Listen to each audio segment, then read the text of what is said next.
In this video, we're going to derive the centripetal acceleration equation. And we're going to start with our definition of acceleration. So acceleration is the change in velocity divided by the time. And we know that acceleration occurs when an object speeds up, slows down, or changes direction. In this video, we're going to focus on number 3, when an object changes direction. I'm going to look at an object moving in circular motion. So here's the circular path here, an object moving in a circular motion. And I'm going to draw the radius of the circle. So we're going to start at this point here. And so the object is moving along this direction. So we're going to call this V1. Notice how the velocity of an object moving in a circle is along the tangent line here. And then a short time later, the object is going to be at this location and is going to have a velocity of v2. We're going to assume constant speed here. And right here, we have an angle theta. So first, I want to consider the direction of the acceleration. So delta v is, when we say something is delta something, what we're saying is that we're talking about the change of that variable, in this case, the velocity, the final velocity minus the initial velocity. And I'm going to represent that graphically here with these arrows. So v final here is v2, so I'm going to draw v2, here's v2, and v minus v1. Now, when we subtract a velocity vector, we're going to flip that in the opposite direction. So the opposite direction would be in this direction. So what we get, so this is v1 here.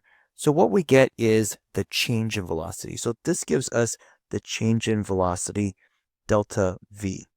And notice the direction of that delta v here is towards the center. And that delta v, not only is that the direction of delta v, it's the direction of the acceleration because they both have the same direction. And so that is the acceleration there. And so when we call it centripetal acceleration, because centripetal means center seeking. So we know that it points towards the center. Now, we're trying to derive the centripetal acceleration. So the next step is to, I'm going to label the angle here, and this is going to be theta. The reason I know this is the same as this theta is because V1 is perpendicular to R and V2 is perpendicular to theta. So V1 and V2 have a difference of an angle of theta.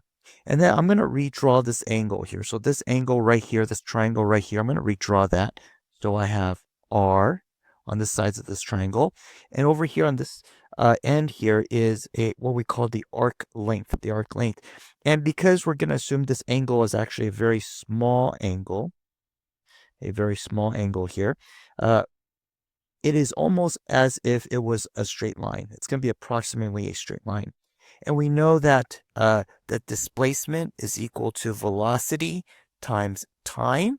And if we're going at a constant speed here. And so we have these two triangles that are similar triangles because they have the same angle. The two sides are the same. And so we can write a proportion relationship here. So I'm going to take delta v divided by v, because v1 and v2 are the same.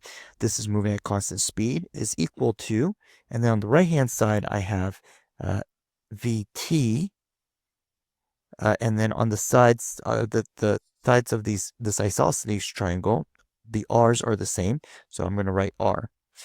So next, I'm going to move the t to the left and move the v to the right, and I get delta v divided by t is equal to v squared divided by r. Now, we've seen this delta v over r before, and we've seen that over here, right? So that looks really familiar.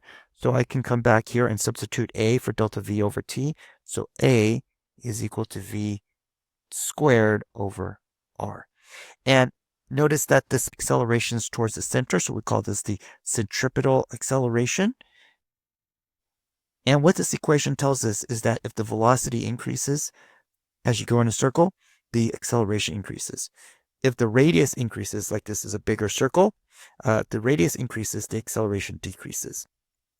And furthermore, we know that from Newton's second law that the net force is equal to ma. So if we plug in v squared over r into a, we get the net force equals mv squared over r.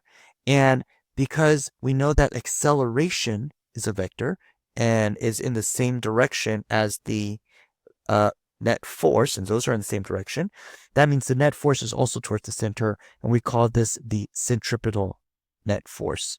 And next time, we'll take a look a little bit more at what the centripetal net force, what that is all about.